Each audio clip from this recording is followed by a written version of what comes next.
Okay, we talk about charter rights and the holy grail of charter rights. Well, victims' charter rights should also be taken into consideration.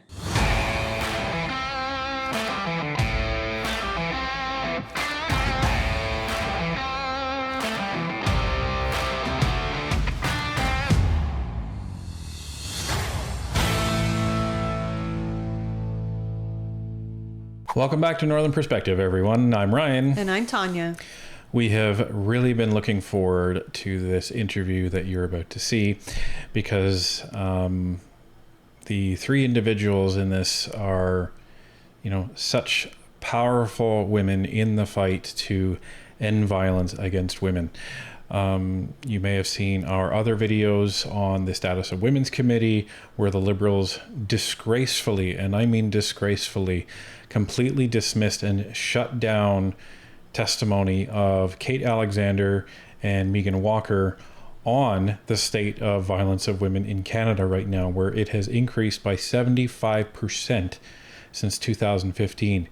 And they barely got their opening statement out before Anita Vandenbeld decided to shut down the whole committee with a discussion on abortion.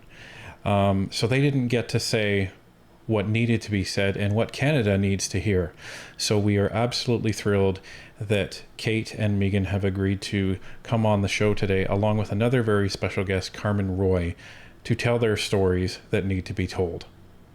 So with that, please welcome Cait Alexander. Welcome to Northern Perspective. Hi, everyone. I'm Cait Alexander. Thank you so much for having me. I really, honestly, over the last couple of weeks, wasn't expecting anything to the effect of what happened, but to be so supported by the country and the continent, it really means a lot to survivors. I'm an artist and now an advocate. Just recently founded End Violence Everywhere, EVE, cross-border and operating in Canada and the US. And we are here to do exactly just that. Canada's in a really rough place right now. And I went through my own personal story, but I am one of tens of thousands. And we all need to unite and bond together and fix this. We don't need to lose any more sisters or brothers. And we deserve a country that we can be proud of. Thank you very much for that, Cait. And now we will go to our next guest, who you also saw in the Status of Women's Committee, Megan Walker. Hi, everyone. It's great to be here. Thank you so much for inviting me. I appreciate it. It's been an honor for me to go through this process with Cait. I'm always looking for hope. And a lot of times hope comes from younger generations taking action. And I just have seen that so much in Cait, and it really does give me a lot of hope. I'm a woman's advocate. I have really became a woman's advocate when the Montreal Massacre happened all those years ago. And I was a young mom at the time and taking care of my two little children, and who were both daughters. And the news came on, and it was around Christmas time, and I just couldn't believe what I was hearing. And I was really upset by that and felt I wanted to give a commitment to my children to take whatever action I could to change their future. And I have done that. And my work is never about work. It's about who I am. And it's not about 9 to 5. It's about making sure that I do everything in my power to allow women and girls across this country to have opportunities to live in peace. And I'll continue to move that scale in that direction until I really have no longer a voice, which I never thought would actually happen, although it did seem to happen the other day at the meeting where my voice was taken from me. So I'm happy to be here, and this is a really great opportunity for Canadians to learn about the significance of the issue of male violence against women and children, and to learn some strategies that individuals can take if they know or suspect somebody is being abused. So thank you for this. Thank you so much for coming on, Megan. Again, you know what? When we were initially talking to Cait, and we were talking about her coming on, she had written back and said I could ask Megan too, and we were just blown away. So we are absolutely honored to have all three of you. And our third guest was not at the Status of Women's Committee, but recently did write a letter expressing interest in appearing at the Status of Women's Committee. This is somebody that you may or may not have heard about. I hope you have. Her name is Carmen Roy. Hi, everyone. My name is Carmen Roy. I'm so honored to be here tonight, and I want to say thank you from the bottom of my heart to Cait and Megan, and for our host to host us tonight and to, I guess, give us a chance and express and to share our experiences with the world. I think it's time that we not be silenced anymore. We need to share, we need to change things, and we need to be the voice for others that cannot speak. That's kind of what I'm experiencing, the feeling of being so alone and the need to be as a community together. And this is why we're here.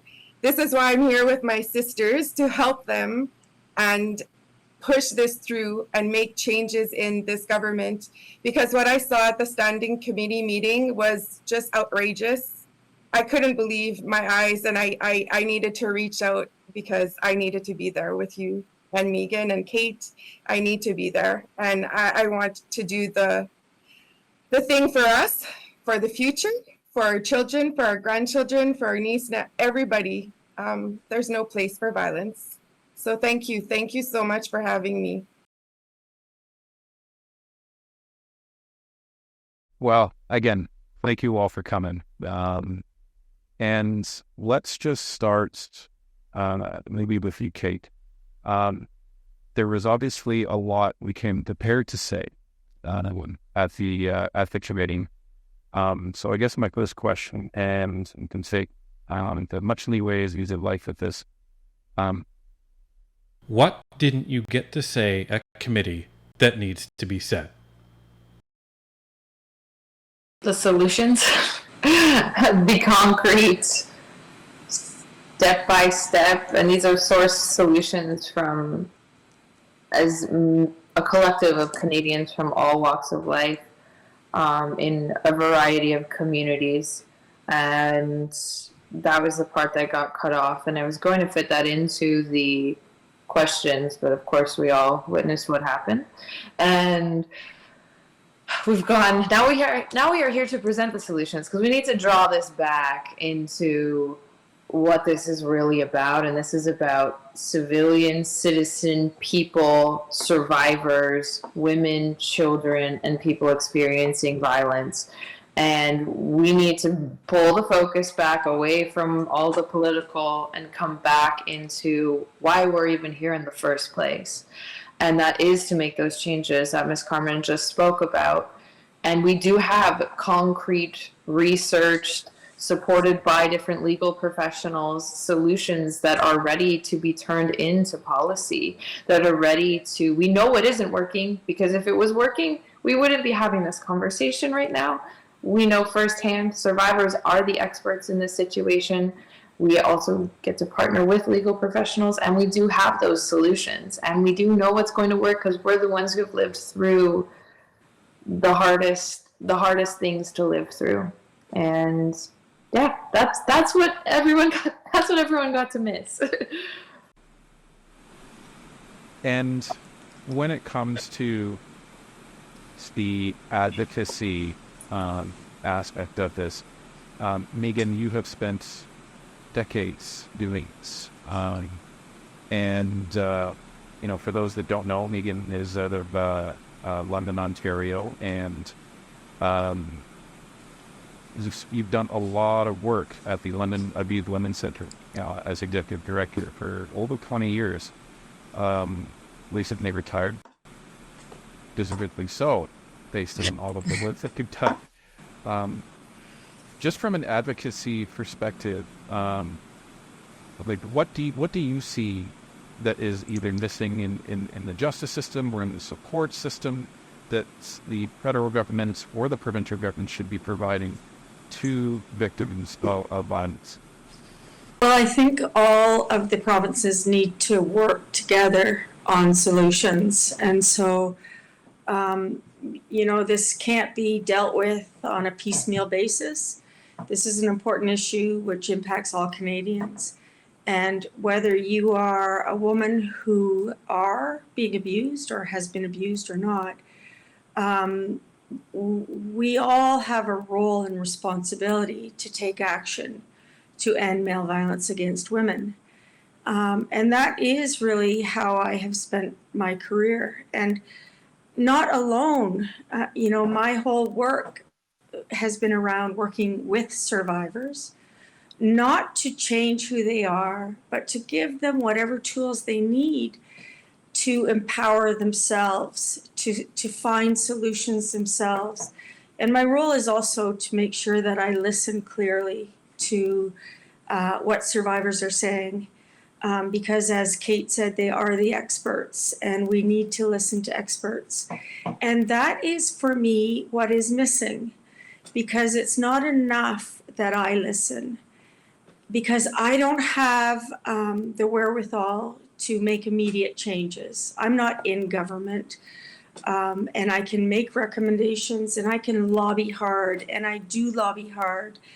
But it is, if we have a government that doesn't want to listen to survivors, they will never have the information they require to shift this entire issue to one where women are safe, where it's safety first. And so I feel like for me, it's, being an advocate is really about just providing a link between survivors who may be fearful or not able to speak yet, or whatever it is, but a link so that they can have somebody to talk to who can support them, but also when they're not able, can take that message forward to government. And I do want to say that, I've worked with a large coalition of advocates from across the world. And we are really collaborative in our approach. And one of the things I found in Canada compared to other countries is that while other countries continue to make gains in their efforts, we do not make those gains in Canada. We have not made those gains in Canada. And one of the differences I always notice is that in other countries, government listens to survivors. But in Canada, that doesn't really happen. And I'm not saying that just specifically around the federal government. This is around all levels of government, even municipal governments.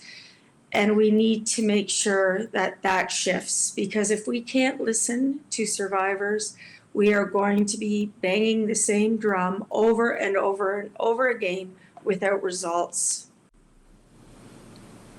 And that's a really good point. You talked about a few things in there, and one of them that I see in a challenge with her son, and who's autistic, and he hasn't get really any support from for any level of government, is there is this reluctance to work together between the different levels of government on these things, and it seems like if a level of government does do something, then they will action that only until their fence between them and the other levels of government, and then they will say, my job's done, and it's the other guy's fault now because they haven't continued with this.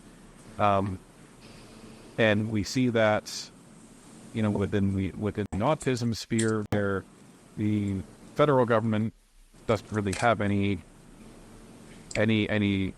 play in that arena, and then the provincial government will only go to a certain point, then the hospitals will only go to a certain point, and nothing is connected. So when you're talking about something even more serious, like survivors of violence, to me, it sounds like there needs to be a top-down, interconnected approach to A, how survivors are supported, and B, if you can, achieve A, then you can really start talking about, okay, so how do we now correct the legislation in every province in this country, and make some laws that make sense. Cait, you mentioned that you have legislation basically drafted or ready for these people to look at. Has that been? I assume that's been submitted to powers that be at both provincial and federal governments. Is that right? It has been requested, and yes, it's in. I just want to ensure, because every time we share something, we get more information, right? Because we are listening to survivors, and being accessible allows us to have more information. So it is a document ready for submission. I personally have been advocating with so many people that I mentioned in the testimony on July 31st at the committee that, with all of these people within the province of Ontario, which is my Canadian residence, but it is, I see that exactly what you're talking about. And we do, even this morning, Honorable Marcy Ian finally gave us some time to speak, and we had a meeting at 6 a.m. my time this morning, but there was a bit of that language where, oh, well, it's the provinces need to implement. No. You're the federal government. You must create the laws and work with the provinces to get this done. And we need to work together. We need to stop passing the buck. And this, honestly, it goes back to accountability. And what we witnessed is nobody wants to be accountable for any of this because it's too painful. And I keep saying, hey, we're here. I'm holding up bloody black and blue photos of my entire body, and I'm willing to be honest and willing to come out and say it. So I would expect that other adult people, especially in positions of power, will as well.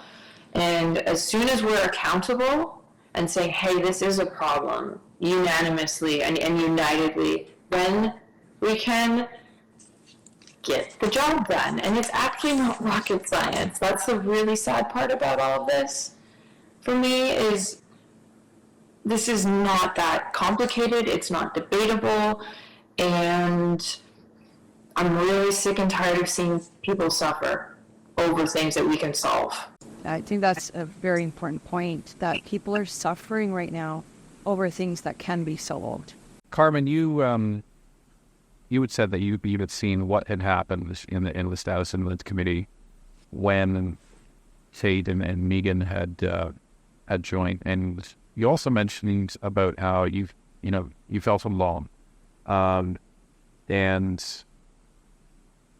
I went through a situation where I experienced workplace harassment for the first time, and this was some years ago, and I'd never even thought about how I would feel in that situation, but it was the same thing. And I think that's what the people that commit these types of offenses thrive on, is that feeling of loneliness, isolation, and that gives them the power over you. So did you come into contact with Megan and Cait kind of as a result of what happened at the Status of Women's Committee? I wanted to share with everyone that I am a survivor of sexual assault.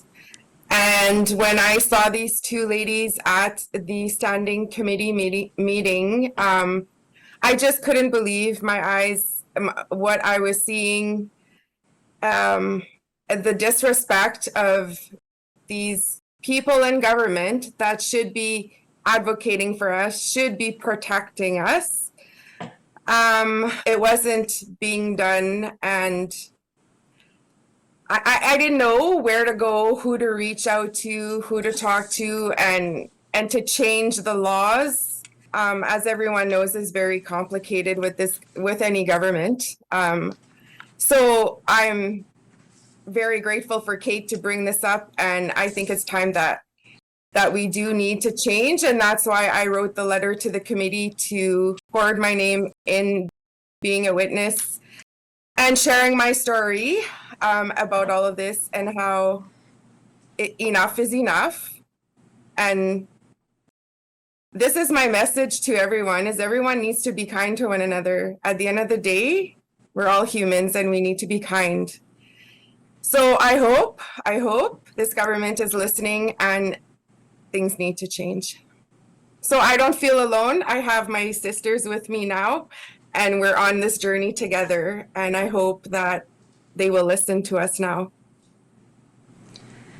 Well, we're adding to the sistership every single day, and it's beautiful, and we have so much strength. And I think you will see big differences as we continue to use our voices for change.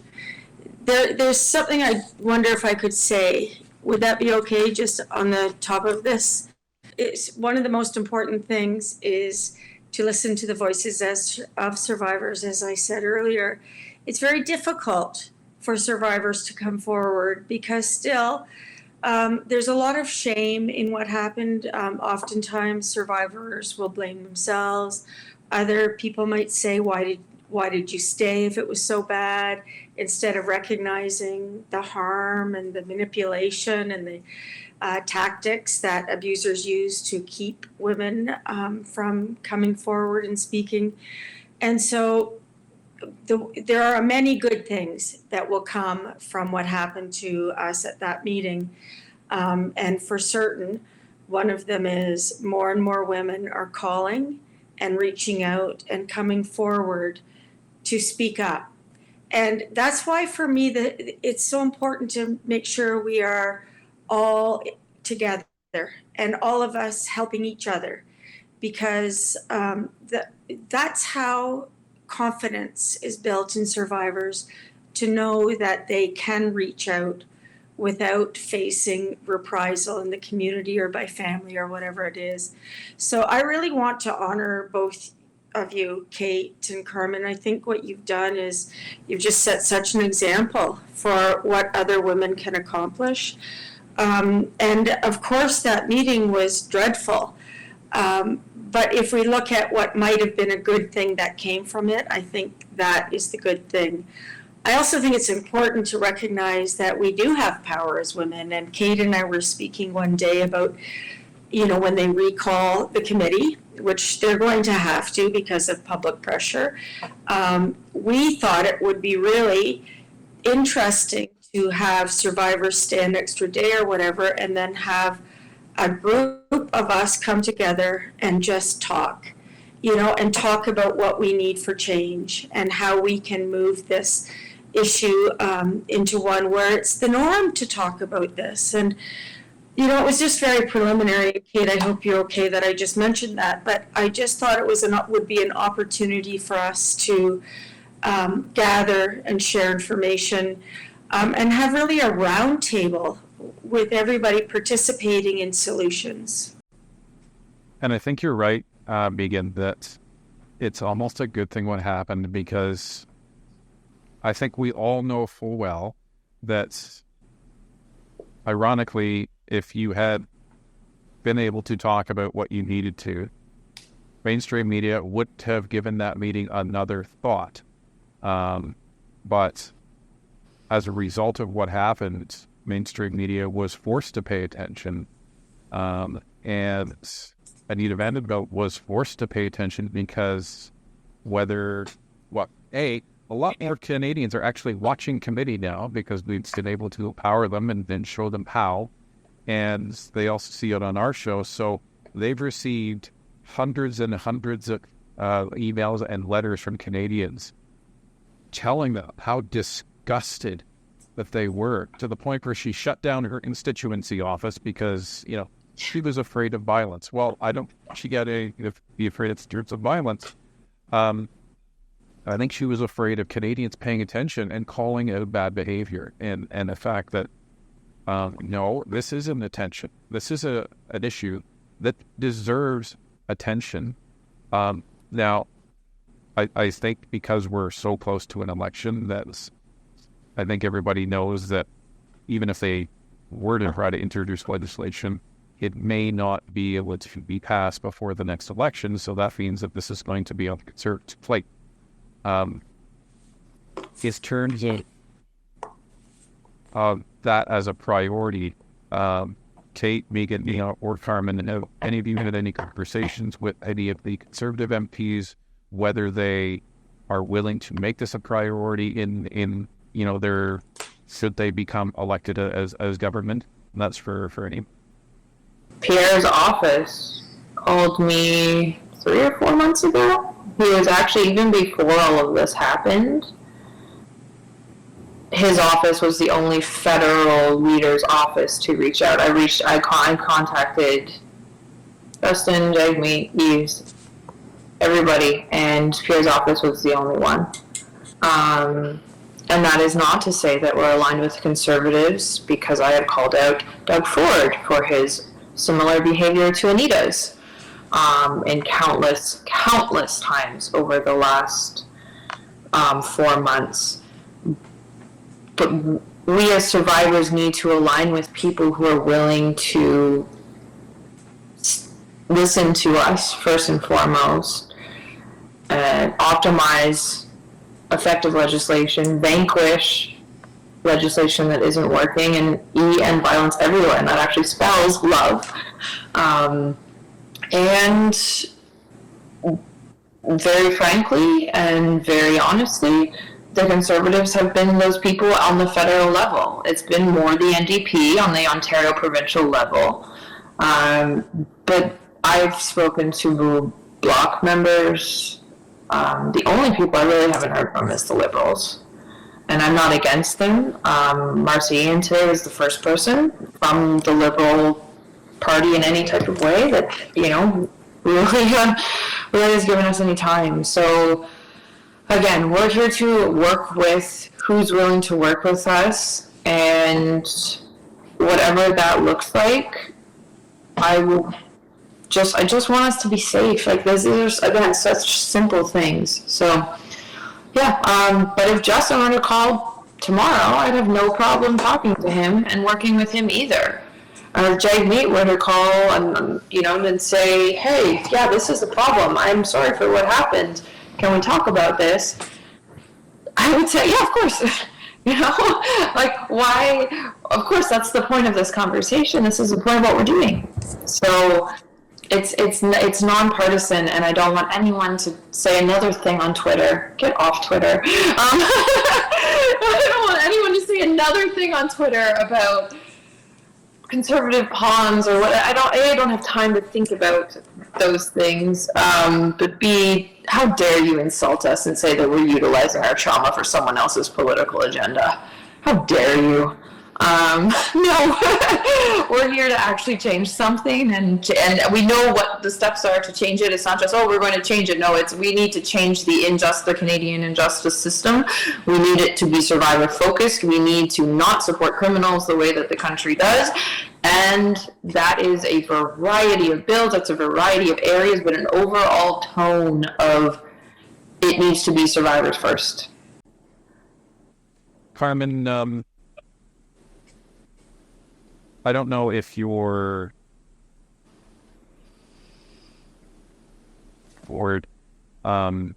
able to. I don't know if you're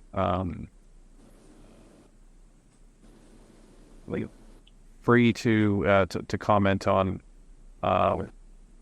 your experience, just in terms of what you what you think is missing. What we've read in media was that law enforcement didn't seem to want to give you any time when you were reporting the issue.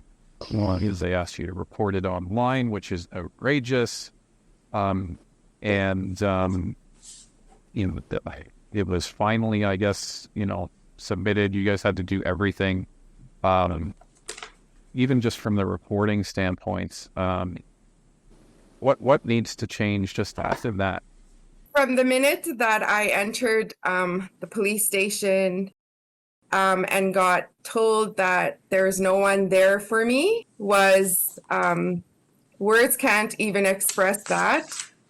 So for me, the change would be to have the support right away when you enter that station. I'm here to report sexual assault. There needs to be the help. There needs to be the counseling. There needs to be someone there for you, and not a message of you go home and report it or come back. I'm not coming back.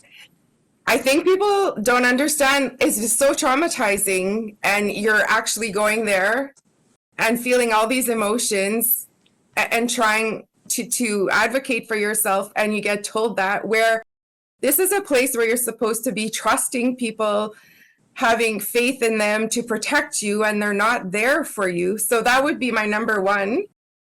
Also is to have the counseling available. So for me, that was a big challenge in the counseling. I was told I had to wait 8 to 12 weeks in order to get approved. It was not approved. I had to go through workers' comp. It was not approved through workers' comp because it was in a civil suit. That shouldn't happen. It shouldn't happen. People need to be there and listen to us and listen, because I am getting re-traumatized each time, again and again and again. At what point do I go on? At what point? And I know now how hard it is for women to come forward. And I'm telling, I don't know what I'm begging these women to please have the strength to come forward, and we're here to help you, and we're here hopefully that we will be able to, no, not hopefully, we will be able to change things for women in the future. It is very hard, but I'm pushing through this. So with support from parents, from my family, from friends, from work, colleagues, the whole thing. But you do feel alone. It is a very hard process, and we need to change it for sure. Yeah, I imagine, you have to work up the courage to go and report this at a police station, and then for them just to say, oh, you have to go home and report it online. Just to be turned away like that, it may not get reported. And that's a serious issue because it could happen again.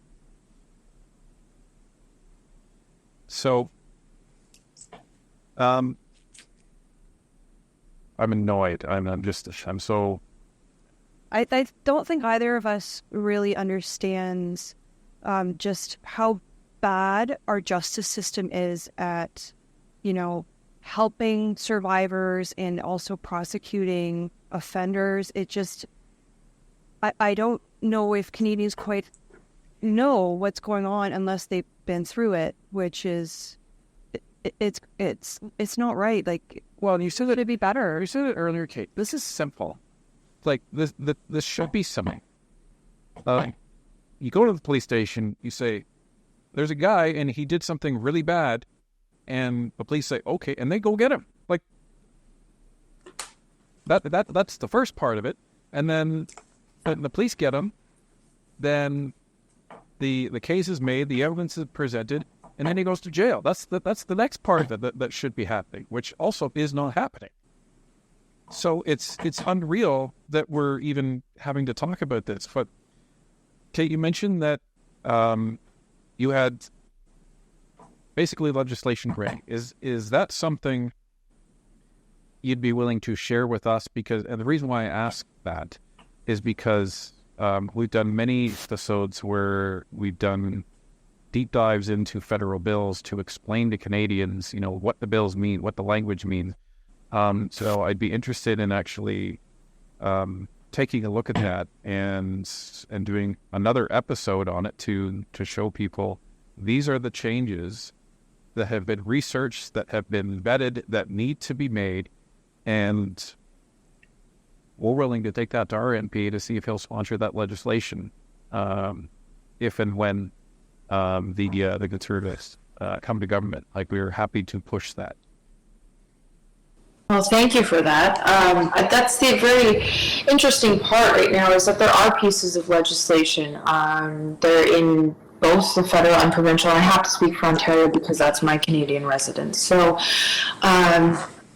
there is a bill on Ford's desk that has been there for 2-something years, Bill 173, which simply declares IPV an epidemic, which some 90 municipalities have actually already done this. So why on a provincial level, if the vast majority have already declared this an epidemic, why wouldn't you do that as a province? So there's Bill 173, there's Bill 189, there's Bill 332C, which is in the federal level, and it actually passed unanimously in the House in mid-June before there was recess. It's now past the first reading of Senate. Now it's at the second reading of Senate, scheduled for September 17th. There's a bill that I'm in support of, if we can, and I'm working with MP Trudell to try to amend this, which would have given my attempted murder a criminal trial, at the very least, which was all I wanted.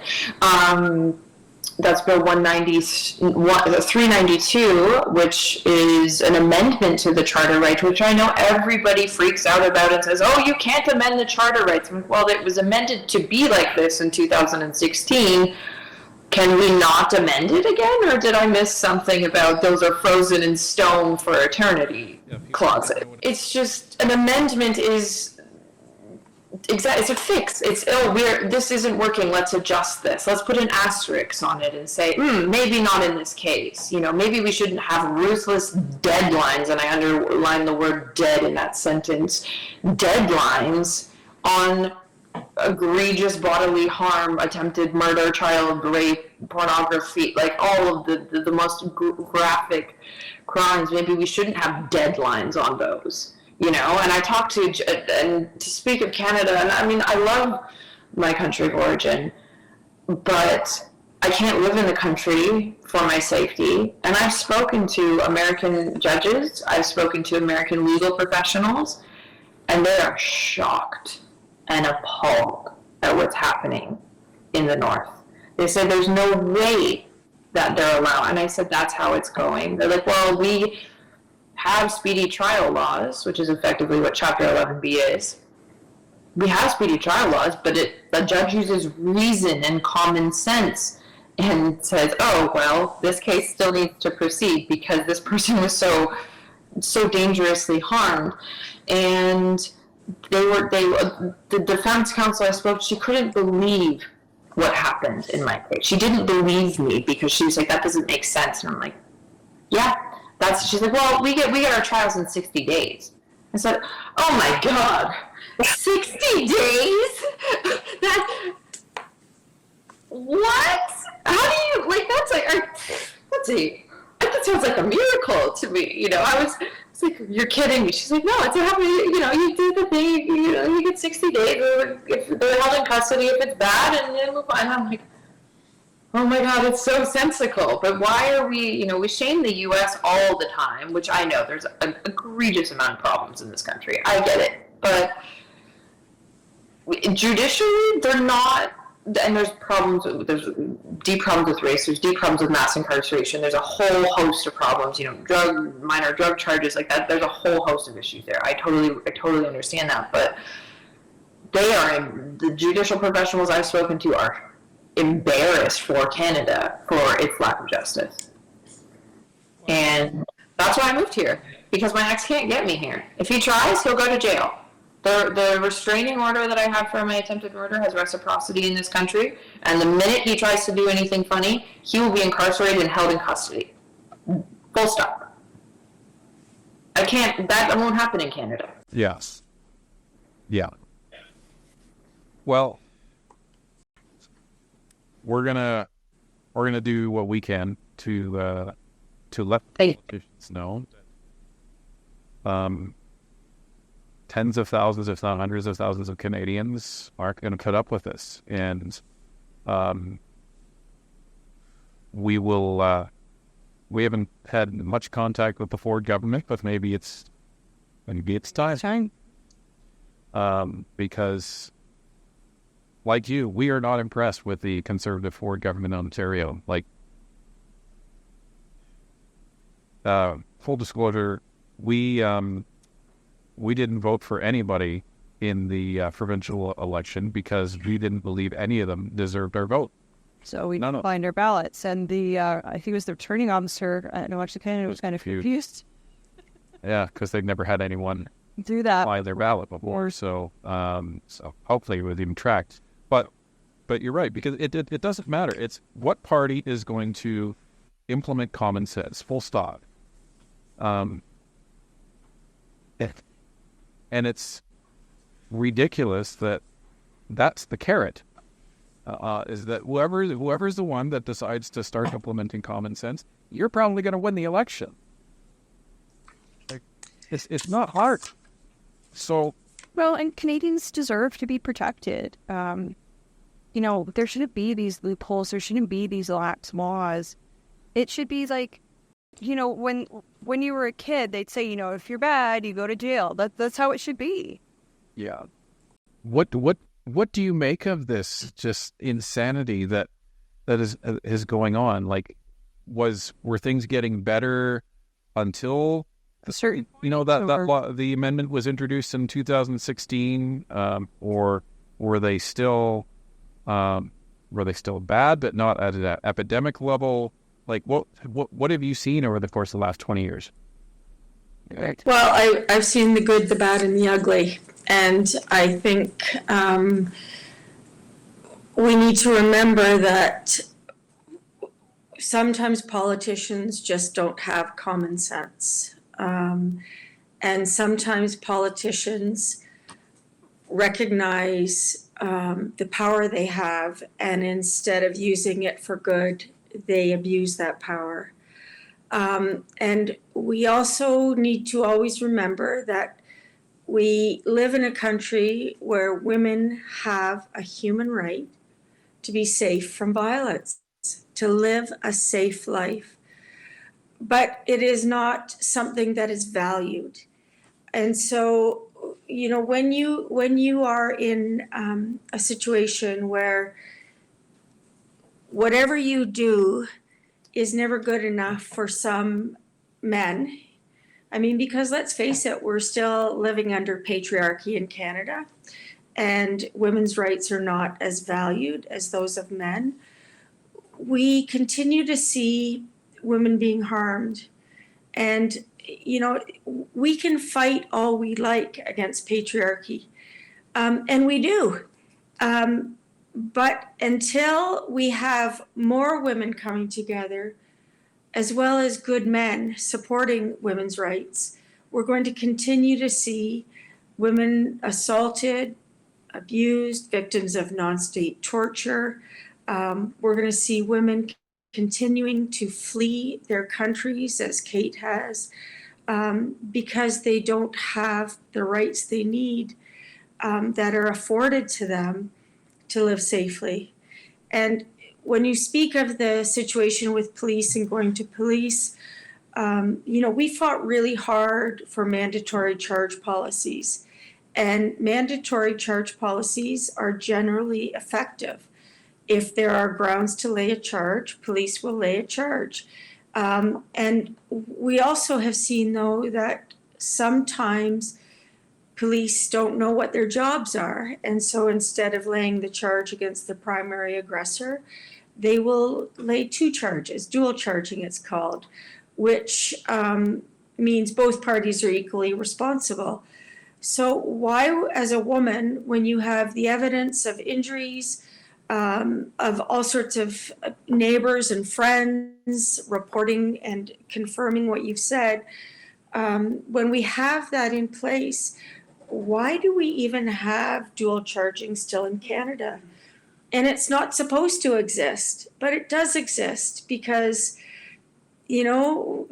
police officers are not making accurate decisions based on the facts. And I also want to say that when we talk about patriarchy, we need to also remember that, when 1 in 4 women is abused in our country, We know that some of the abusers, many of the abusers, are police officers, just like they're garbage collectors, just like they're every other profession. But if you have a police officer come to your door to investigate a crime, and you know that officer from another life where he was abusive, how much are you going to give him as far as information? So it's very convoluted. Like, this is a very difficult issue in some respects. In other respects, it's so easy. All we want is legislation that clearly defines, what femicide is, as an example, or what non-state torture is, or what it is to move forward in a world as a woman without the right for her to take action against a police officer, for instance, or whatever it might be. Like, we need to be aware of these things that are happening, and those are quick fixes. But you need a government that, first of all, is going to prioritize women's rights. Secondly, we need a government that is not going to play games. And I really, on that point, want to just mention that what happened to us on July, whenever the date was now, should never have happened. And it largely happened because of games. And we know that Anita came forward and she wanted to address the issue of abortion. And she says, this is a crucial issue. However, when I did research on this issue, I discovered that there was a previous motion passed at a previous Status of Women Committee meeting, which indicated it was in May of, when was it? May 13th of 2022, where there was a discussion around, Kira's Law and all those sorts of things, which are very supportable, and we're happy they were made it through very quickly.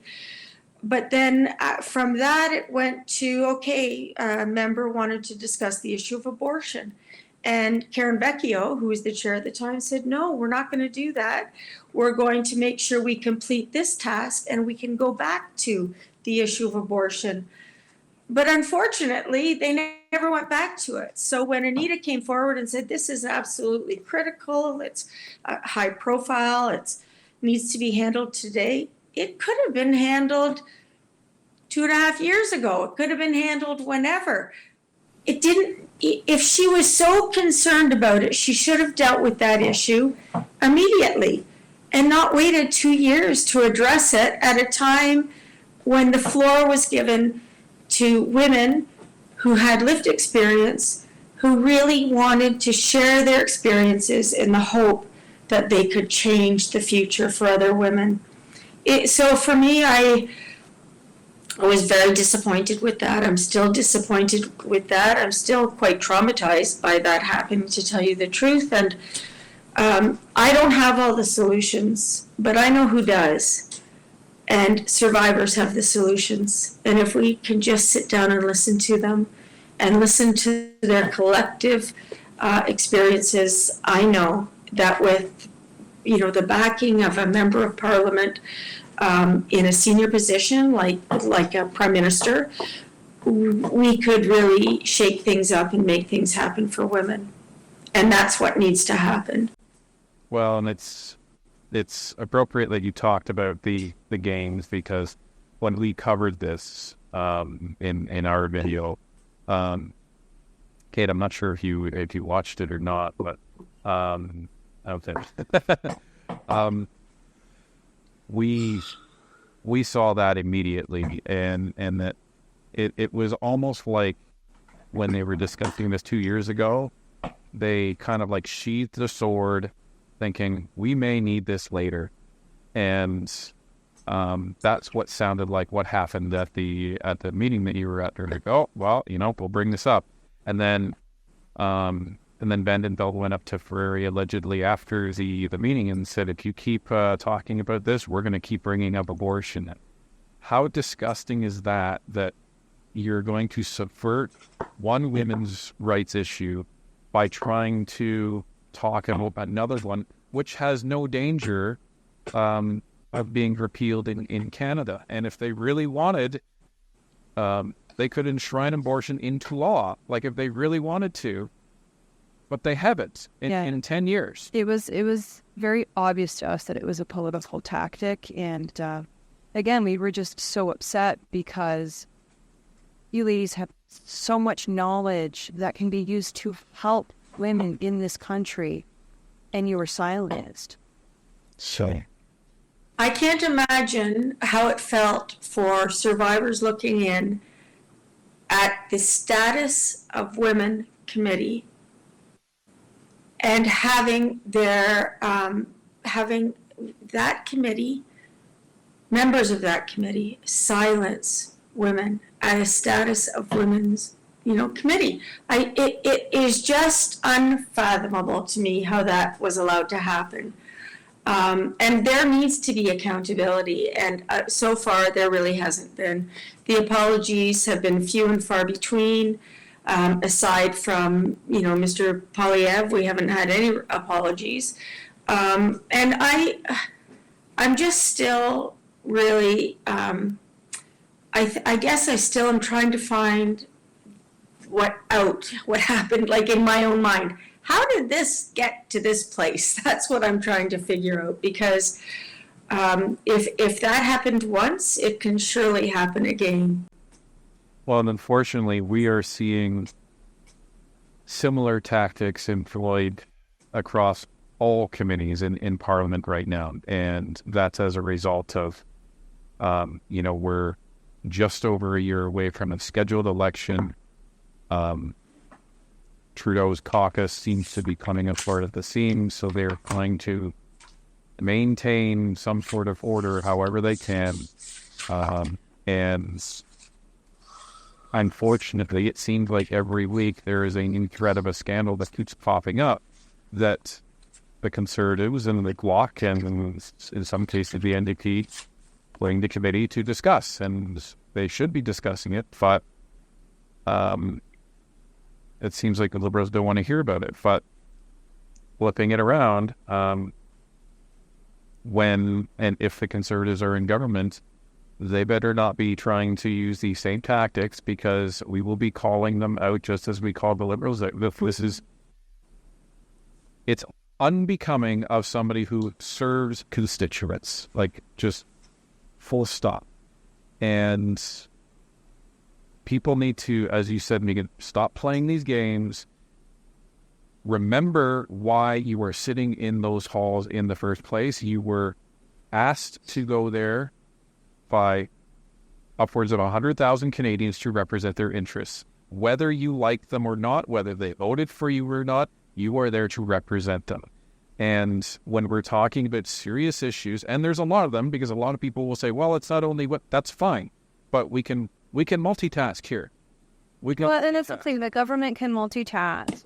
But, when there's this committee that's dedicated to, survivors, intimate partner violence, I think we can all agree it wasn't appropriate for them to try to bring another motion into it. No, it's disgraceful. And because, again, as Cait said, survivors are the best people to speak to in regards of how we're going to fix this.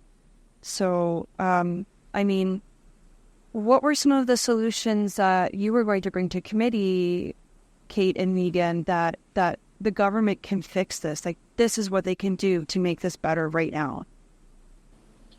The first on the list was declare femicide, IPV, sexual assault, an epidemic across the country. Follow Australia, declare it, say it, and in you're like, well, why even bother doing that? Well, because it actually gives the government license to then act accordingly. It actually gives them emergency funding. It can provide emergency legislation. It actually puts the focus on it.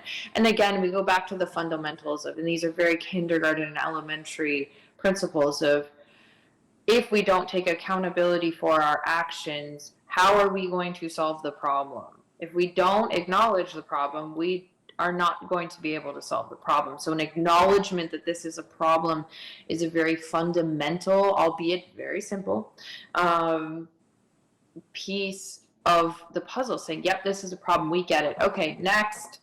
And in that, we need an entire reformation of the justice system, very frankly, start to finish, every component of it. Survivors need to know that they have the right to a lawyer before they report. Most survivors don't know that. Survivors need to know that there is a victim's bill of rights, and this is a big component for me. There is a victim's bill of rights, but there is a clause in the victim's bill of rights which makes it null and void.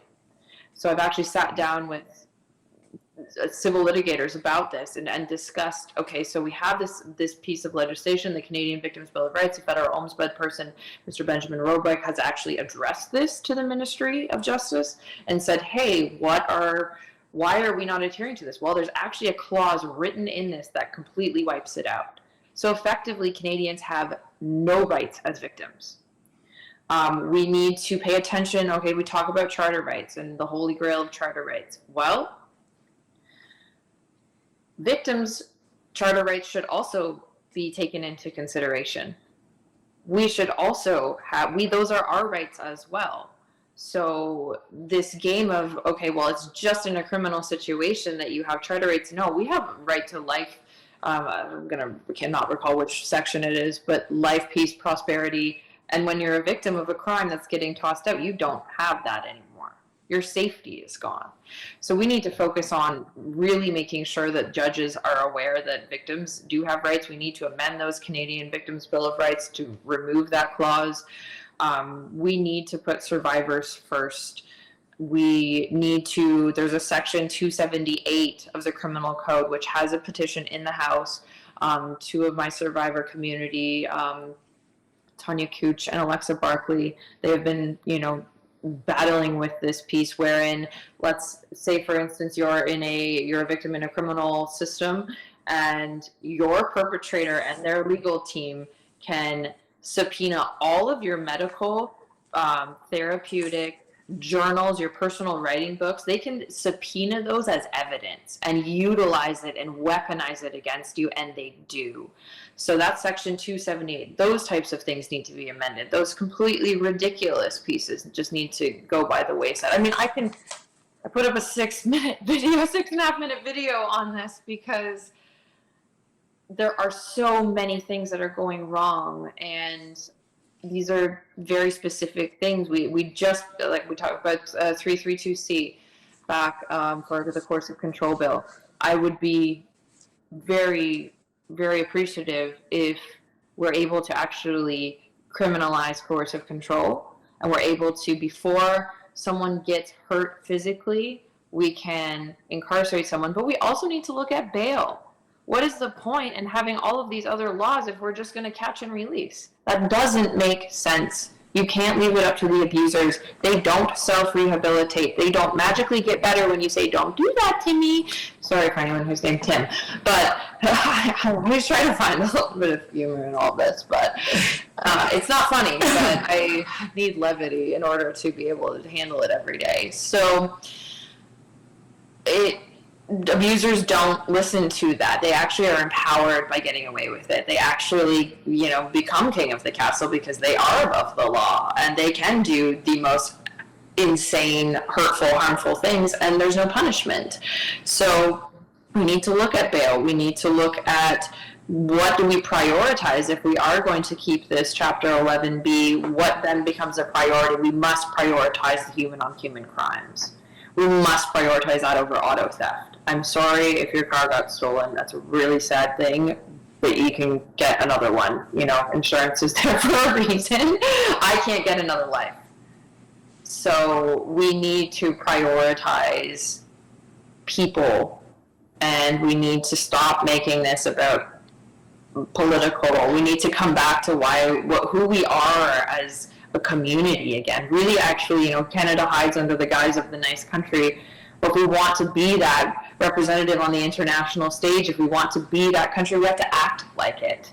It will slowly start fading away. So it's again, I have a very long list of tangible solutions that are very implementable. We need, increased funding. We need to make non-state torture a very serious. I do believe in my case that was non-state torture. It was a 4.5-hour beating with a wooden rolling pin.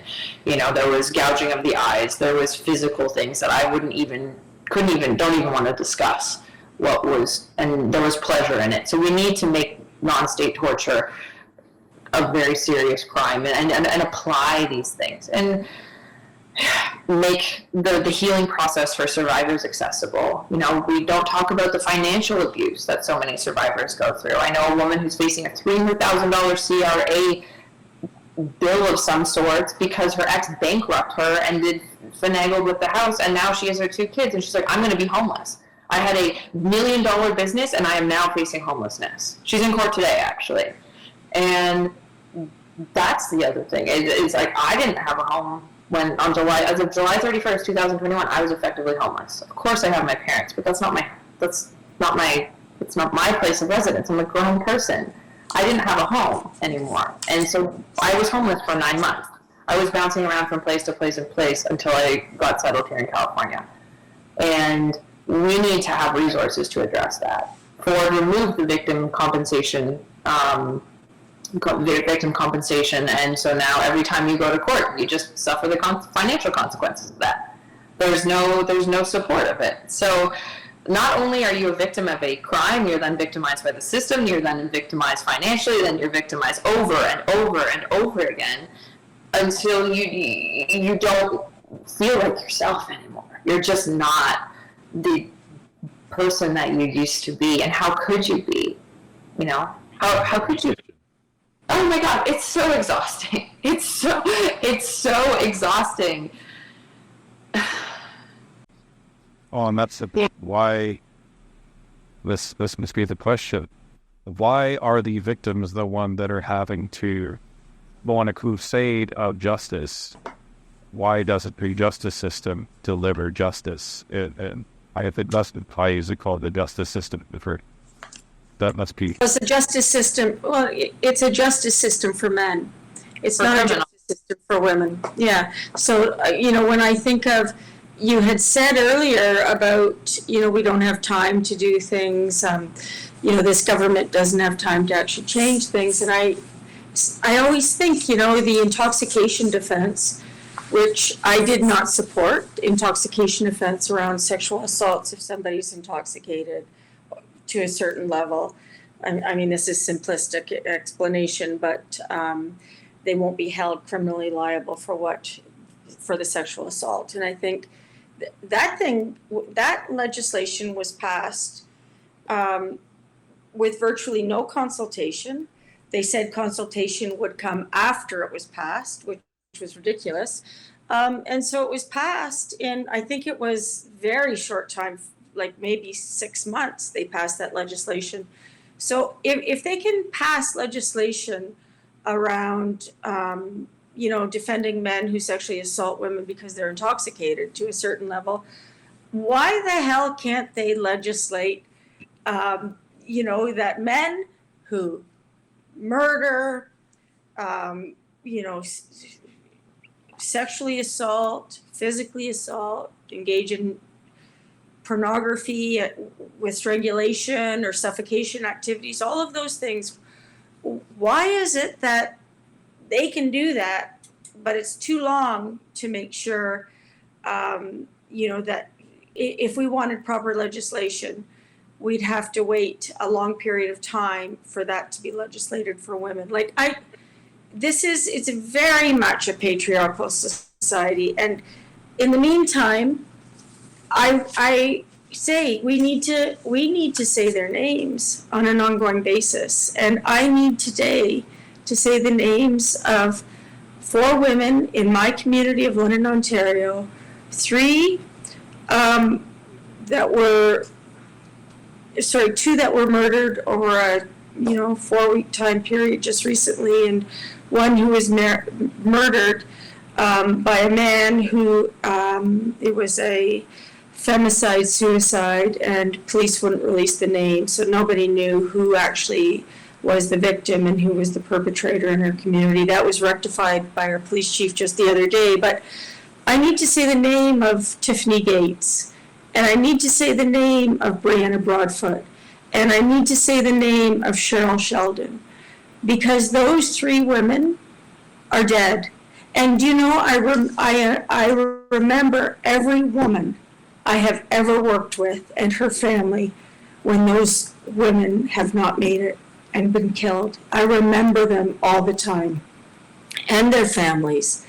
And my mantra always is, if we can't keep women in our communities safe, then we can't keep anybody safe. And we need to focus on keeping women in our communities safe, because they have a right to live. And when we cut their lives short, we all suffer as a community. And I am just not going to have it anymore. I mean, I've been saying that for years, and my husband would say, yes, I know you're not going to have it anymore, Megan. You've said that practically every day. But the reality is, you know, I'm coming to a point in my life where I'm going to pass the torch, not because I want to, but because it's just, you know, you get older and you have other commitments to grandchildren, but you also don't have the stamina. And so I will be passing that torch, and I am going to really count on, you know, Cait and Carmen and all of these people to come forward and take that torch and run with it, because if we don't, we will never, ever get this issue resolved, and women deserve to live. May I add to that? We're looking at men here. We need men to be a part of this. I come from a really good family with an awesome dad and two gigantic brothers. And they're like 6'8" and 6'6". But we need men's help.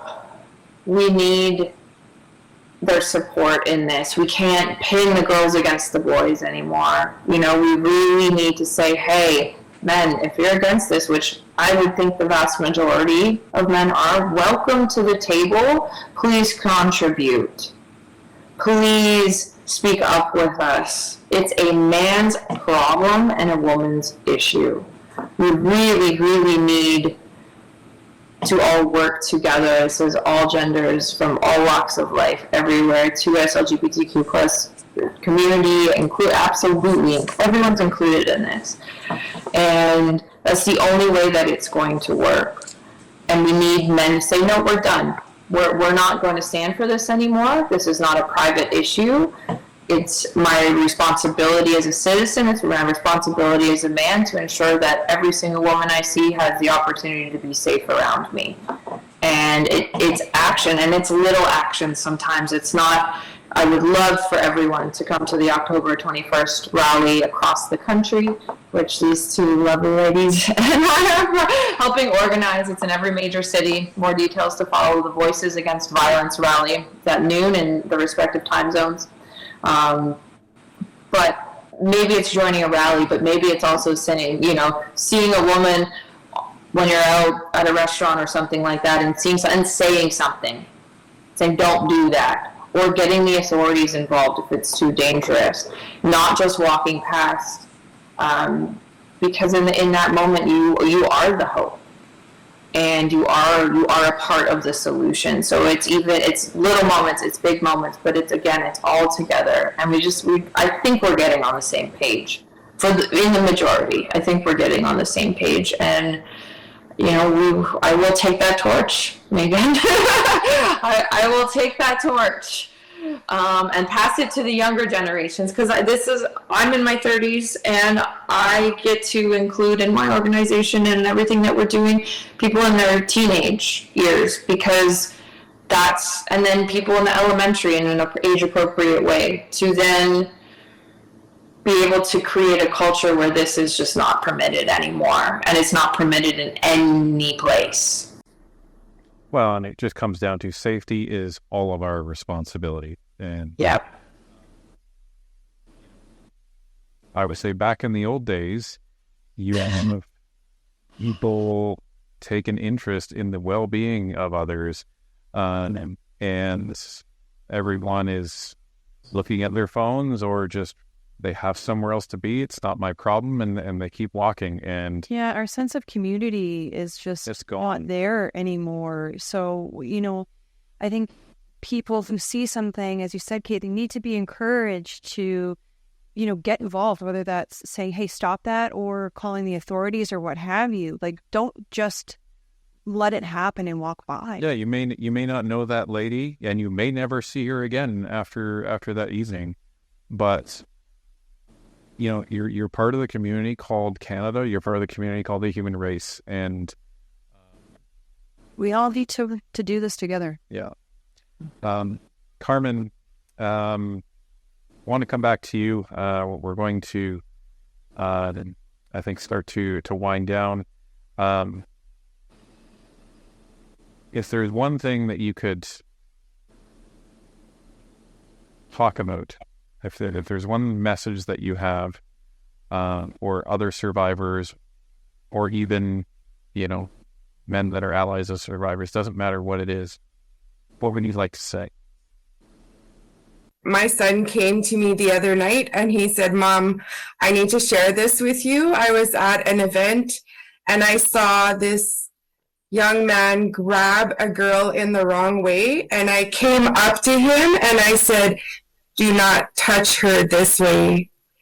So I think my message is to the youth as well, is to teach the youth this is not acceptable, and how to treat everybody, not just women, but everybody as a whole, with kindness. I was so proud of my son. I said, oh, I'm doing something good. So I think that's my message. And for the survivors out there, please, even if you reach out to somebody, just talk, just be brave and talk. And it will just come each day, take one step at a time, and it will get easier. And we will fight to change this, so it will get easier. That's my message to everyone. Thank you. Cait, how can people find you? How can people, you do have a wonderful foundation that you set up called End Violence Everywhere. People can find that at endviolenceeverywhere.com. Website is still being built. We are in our infancy. That is what a startup is, but we are going. I'm very proud. We have an amazing interface that's coming into the website. So right now, just on social media, you can email me at info@endviolenceeverywhere.org. And please stay tuned there's so many things happening in October, which is Domestic Violence Awareness Month.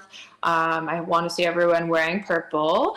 And Eve will officially be launching at the Consulate General's official residence here in Hancock Park in LA, and that's October 9th. And then we will also be at the Canadian Fashion Awards on October 19th, and the rally, as aforementioned, October 21st. It's a Monday at noon.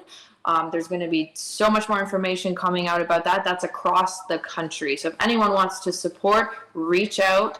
And then I have the honor of chairing a gala with a great charity called Shelter Movers, which helps move survivors to safety. I'm chairing that gala October 24th at the Four Seasons in Toronto. And, if you want to come, please do let me know. And we are just excited to connect with the entire community. Everyone is welcome, and we're so excited to be having all of these events, because this is where things actually start changing, is when we all get together and connect. So again, from the bottom of my heart, I'm trying not to cry. Doesn't matter if I cry, but from the bottom of my heart, I never would have thought that going public on March 26th, that this would have been the outcome. I knew something was going to happen, but I never knew that it was going to be like this. And it's hard. It is still lonely because I'm away from my family, and I have those nights and I have those times where I'm like, oh, I wish I was closer, but it's better that I'm here. And I just really want to thank everyone in the community who's reached out with a gentle hand, because I didn't have that for 3 years. And regardless of what happened in the committee, I know there's a greater purpose for all of this, and there's a greater good, and there's, it's hard work. It really is hard work. It's been exhausting, especially the last 3 weeks. And, I just want to say thank you. And we can get back to a place where we're all proud Canadians, we can get back to that. I really do believe that. So thank you for listening to me. Well, I don't know how we can top that, Cait. That was, I think you had everybody cheering up there. So, but